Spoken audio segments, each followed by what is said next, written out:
Revenons à l'astrologie. J'écoutais tout à l'heure sur France Culture une émission consacrée à Tolkien et au Seigneur des Anneaux, et je me disais que par certains côtés, mon travail, qui va bientôt paraître, euh, relève, pour certains, d'un certain point de vue, de la science-fiction. Sauf que ça n'est pas de la science-fiction. C'est là qui est intéressant, comme si la science-fiction devait déboucher justement sur une connaissance réelle de ce qui nous est arrivé et de ce qui nous est promis en quelque sorte.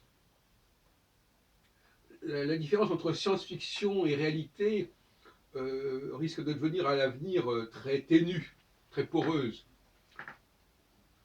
Et je voudrais ici parler de la conjonction. De la conjonction entre les deux planètes fondamentales que sont Jupiter et Saturne et les 4 étoiles fixes royales qui sont là, qui nous encadrent, qui encadrent notre, je dirais notre Terre, c'est une façon de parler, évidemment elles sont extrêmement lointaines, mais elles sont quand même là, dans notre champ visuel elles sont là, et elles découpent le zodiaque, la course de ces deux planètes, en 4 périodes grossièrement comparables. Pour Saturne, c'est 4 fois 7 ans, pour Jupiter, c'est 4 fois 3 ans, mais enfin c'est approximatif. Parce que de toute façon, l'univers, il est ce qu'il est, et on fait avec. Donc, la conjonction, c'est le moment, je dis les choses très clairement, très carrément, où le diable est désenchaîné, en quelque sorte. C'est-à-dire, on laisse le peuple, puisque pour moi le peuple c'est le diable, on laisse le peuple sans guide, sans cadre, sans encadrement. Il faut chaque fois que Saturne ou Jupiter, et les deux éventuellement, sont conjoints à l'une des 4, parfois la même, parfois 2 étoiles de fixe royale différentes, eh bien, il faut s'attendre à des mouvements populaires qui sont peu encadrés, peu maîtrisés. C'est d'ailleurs le cas actuellement. Les gilets jaunes, on ne les comprend que par rapport à la conjonction de Jupiter avec l'étoile fixe royale Antares. Conjonction qui est en train de se faire, qui se prépare, mais la conjonction ne commence pas au moment de la conjonction. Alors Saturne est là, par contre, pour résister. Actuellement, Saturne n'est pas du tout en conjonction, il est en disjonction. Donc il y a une espèce de résistance de ce type. Mais il y a eu des temps où ça n'était pas ainsi. Toujours est-il que, à partir du moment où Jupiter, notamment, qui est le lien, l'interface, l'articulation entre l'horizontalité et la verticalité, à partir du moment où ce Jupiter est faible, ça veut dire que le peuple n'est pas tenu. N'est pas tenu et que il n'a pas non plus de résistance possible par rapport à Saturne, en l'occurrence, puisqu'il n'est pas structuré. Donc le paradoxe, si vous voulez, c'est que lorsque Jupiter est fort, il peut guider, il peut diriger le peuple. Un peu comme un cavalier qui sait tenir la monture.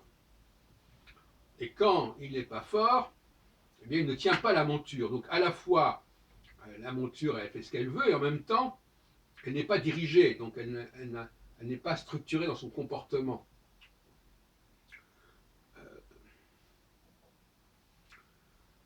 Donc c'est assez ambivalent cette situation. Un Jupiter fort permet au peuple de se faire entendre, mais aussi ça permet de canaliser la force du peuple.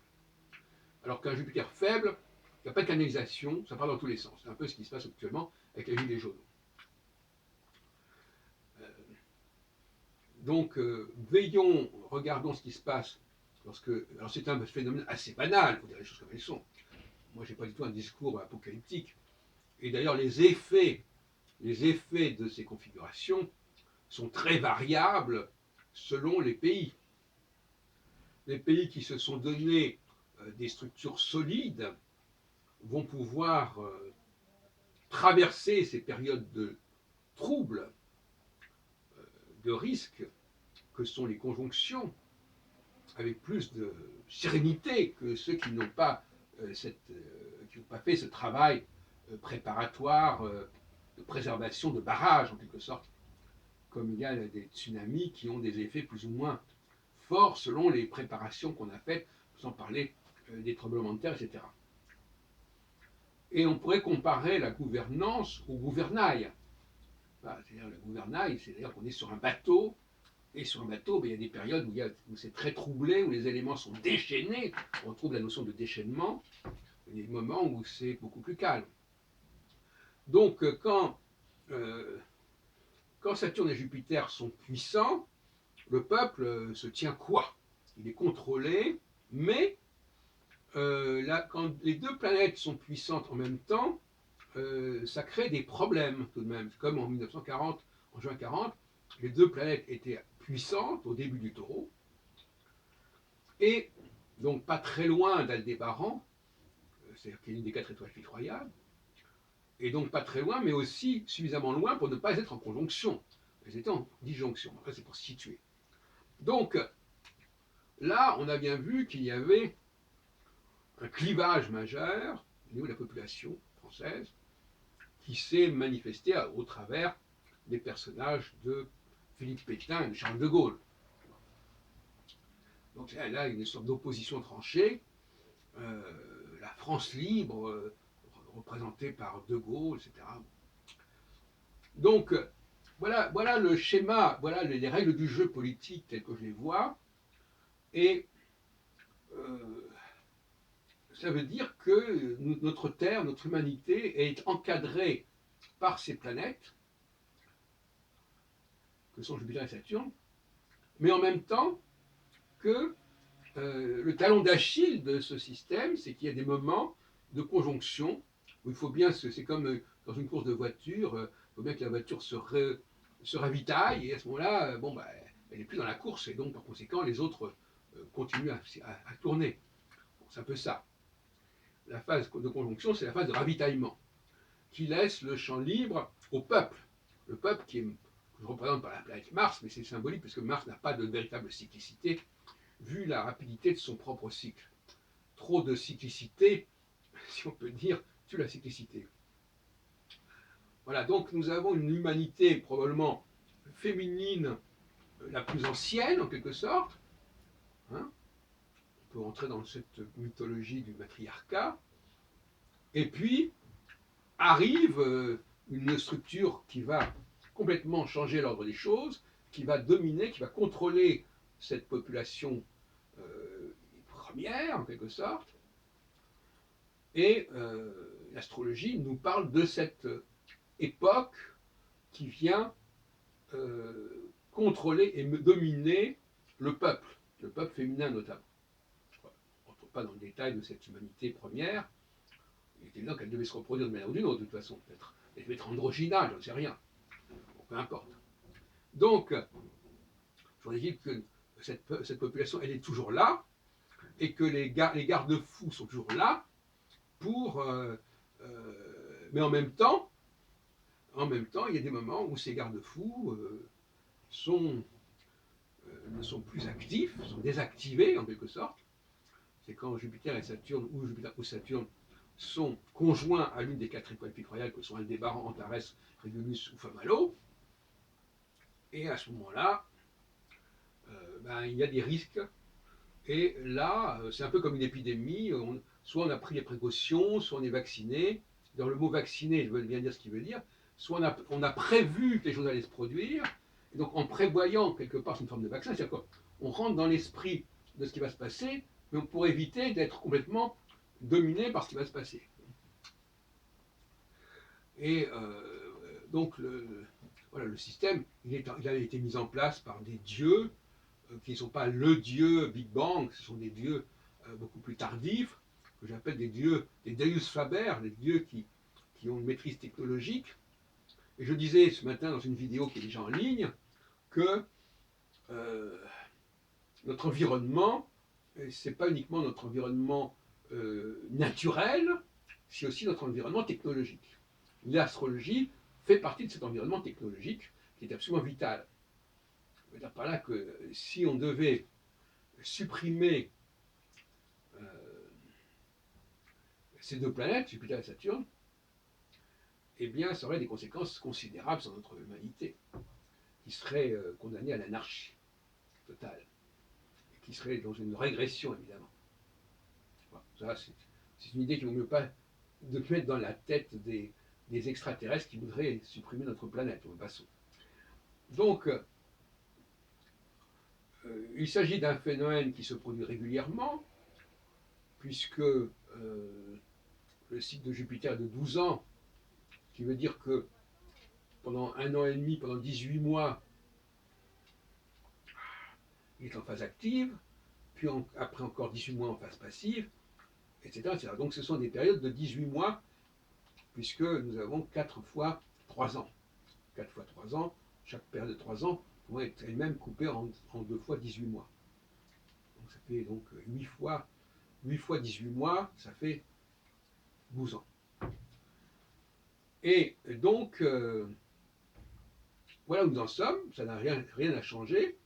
Nous connaissons, notre humanité en ce début du XXe siècle n'a toujours pas compris les lois en question, en tout cas elle ne les a pas retrouvées, c'est moi-même qui les ai retrouvées en quelque sorte, et par conséquent, il y a encore beaucoup de travail à faire, et il est bon que rapidement on prenne connaissance et conscience de ces règles du jeu, de tout ce système, pour être à l'abri de surprises, de situations qui seront perçues comme définitives alors qu'elles sont tout à fait provisoires.